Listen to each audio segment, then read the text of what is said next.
Welcome, everybody, to Spotlight 814, Erie's local theater podcast. I'm your host, Ryan Dolly, and today's guest is Teri Adams. She is currently playing Iowa Housewife in Menopause the Musical 2, coming to the Warner Theater here in Erie on Tuesday, May 13th, with Broadway in Erie. Good morning, Teri, and welcome to the show. Good morning, Ryan. Thanks for having me. Of course. Okay, so first question. What is Menopause the Musical 2?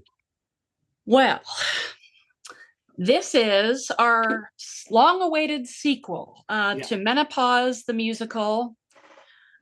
Just Menopause the Musical was the original title, and that show, I believe, debuted in 2001. And I just did 3 months of the first one about a year ago in Reno. So it's still, people are still booking that show here 20 some years later. It's really remarkable. And so we thought, let's do a sequel. So this new one we're just about 2 years old now. So it's still very new. So we're booking a lot of the same theaters around the country and some internationally where we have played the first one. But this one, basically, it's the same four characters that the people who have seen the first one, some people have seen it many times. Same four characters that you know and love, and it takes place 5 years later on a cruise ship. They've reunited to have a girls' trip, and hijinks on the high seas, I guess. Ensue. So it's the same fun 90-minute formula, singing and dancing, doing parody lyrics of tunes that you'll recognize. This time we've updated the music because now, people of a different generation are going through menopause. There's always going to be somebody, right? So now it's hits from the 70s, 80s, and 90s. Okay. For example, I can't think of who sang the song. I Need a Hero. Oh, somebody else. Was it Laura Branigan or somebody like that? I can't remember. I can't either. That's going to drive me nuts. I know, right? And now it's I Need a Vino.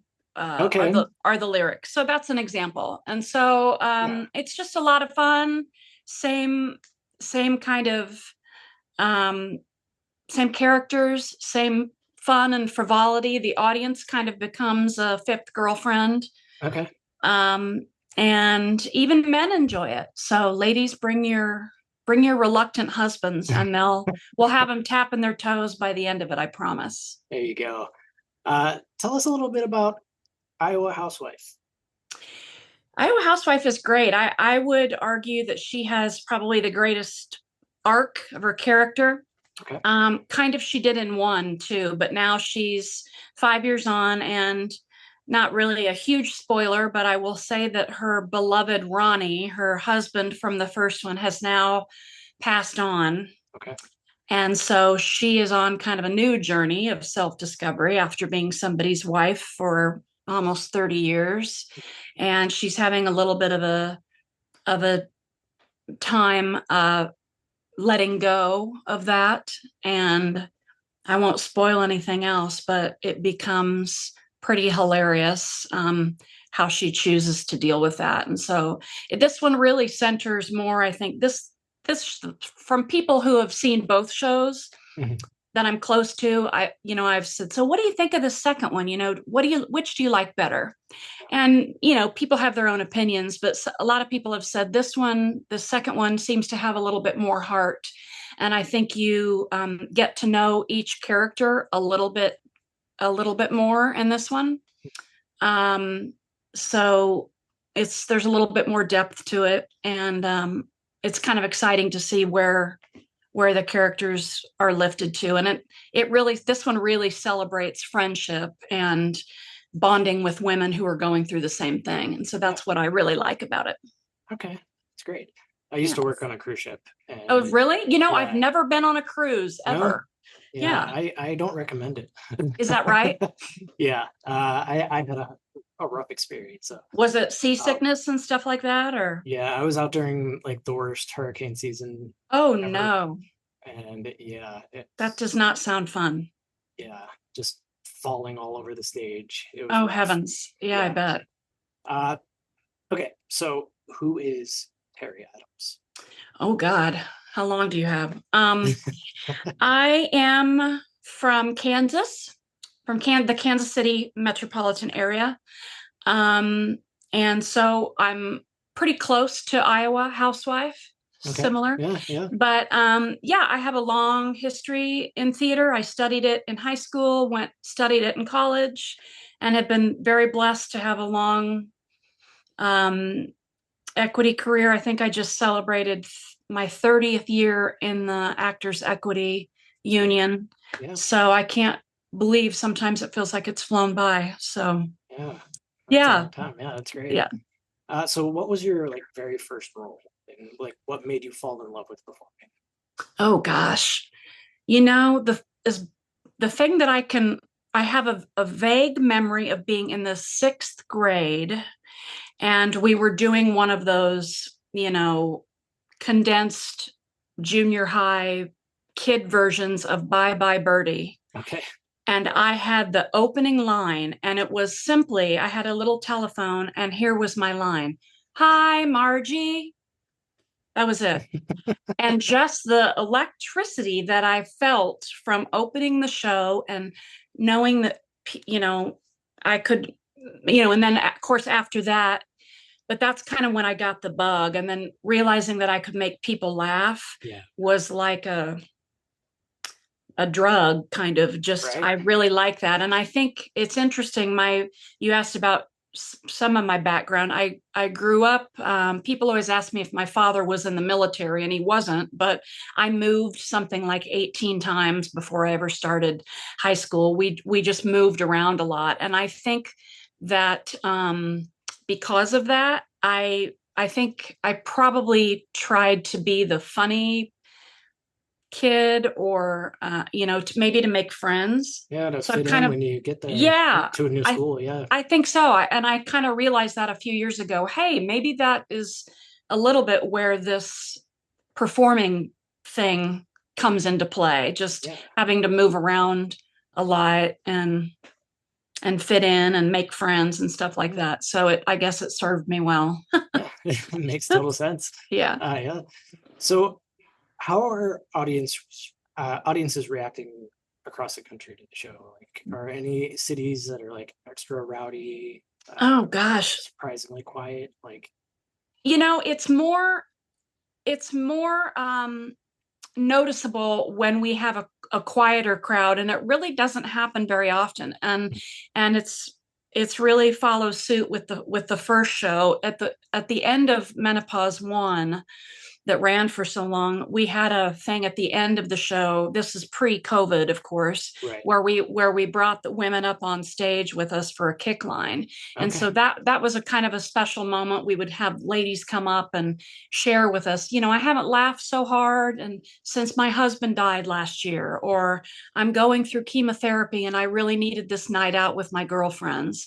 Yeah. And so that element, we miss since COVID, but we get a little bit of that back in this second one, because we have some moments where we kind of break the fourth wall and talk to the audience. And so that gives us kind of that connection. But I would say that it's the audiences are pretty vocal. And I think the music and even the pre-show, we sell hot flash fans before Okay. the show for a small donation, raising money for women's charities. Yeah. So that's something that we're really proud of as well. So we'd like to get the crowd pumped up before we ever start. So it's a pretty rowdy, fun atmosphere That's each good. night. Yeah, Yeah, that's really cool. Um, so if a Gen Zer walked into Menopause the Musical 2 with no context, right. what would you want them to take away from it? Well, if you're a female, I would say just you can sort of look forward to what's coming. You can watch it without being too horrified. We're not a medical journal. We're not trying to give you any cold, hard facts, but, we commiserate sort of with gentle humor, sort of raise the curtain or pull the curtain back on some of these symptoms, weight gain, getting moody, wrinkles, things, things that all women deal with. And it just is a funner way to address that. And so I would say to a Gen Z, or, sit back and relax and enjoy. and enjoy. Yeah. That's good. That's good. Yeah. Now our podcast is primarily centered around a lot of community theater. Great. And stuff like that. What advice would you have for somebody who's starting off in the community theater and maybe wants to go on tour or go on Broadway?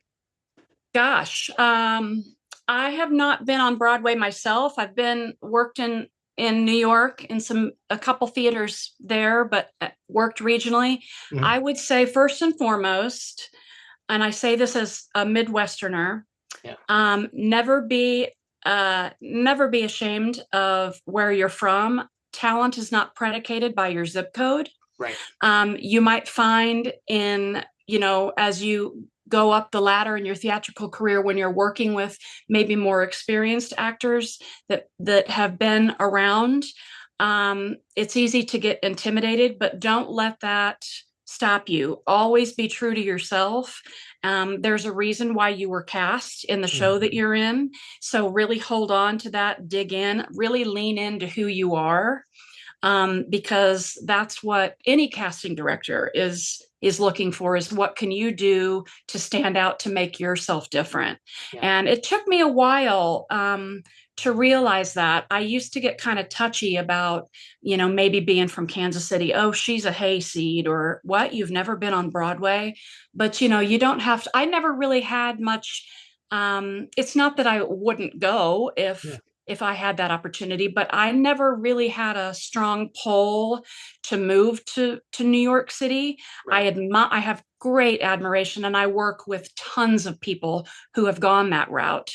But you don't have to do that to be a successful working artist. And I think that's really, really important. There's great work, great theater happening around the world in the middle of the country as well as both coasts. So I think agree. I would say that. Yeah. I think that's great advice. I went the same route you did. I was in New York for a little bit.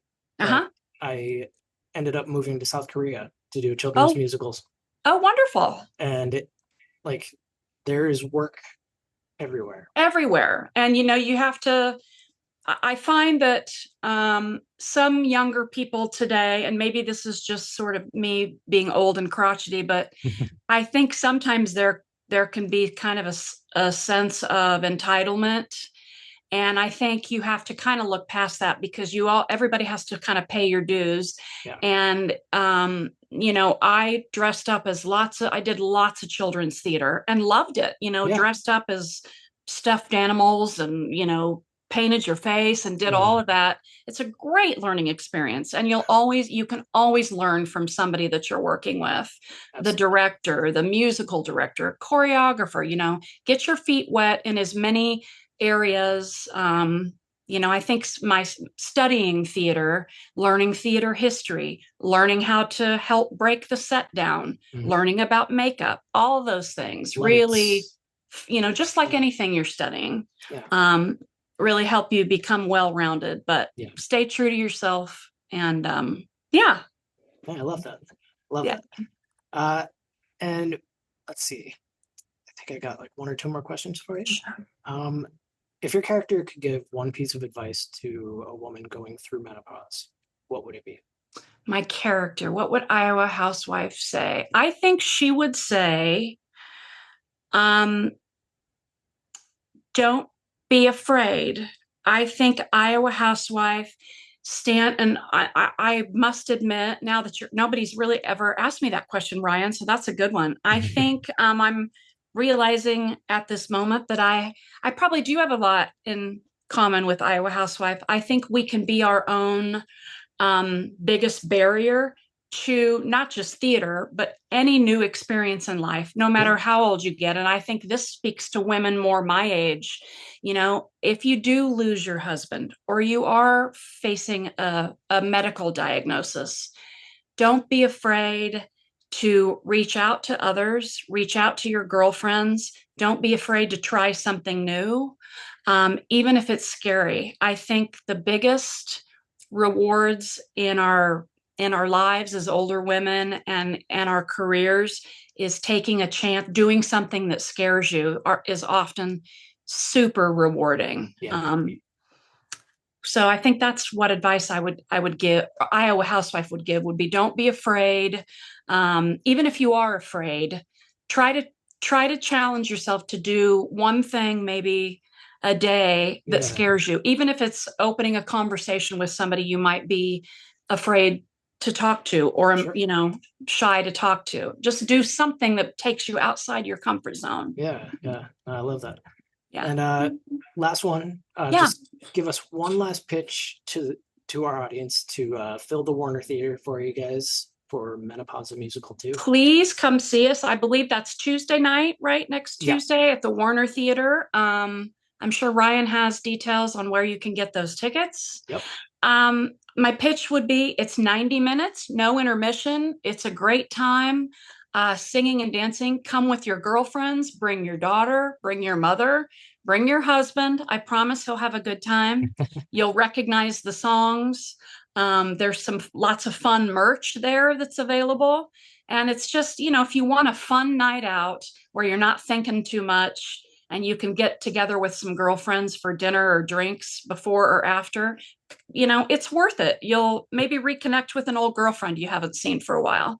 So come and see us. Yeah. I love it. Well, thank you so much for joining us, Teri. Sure. And, we look forward to having you on our stages here.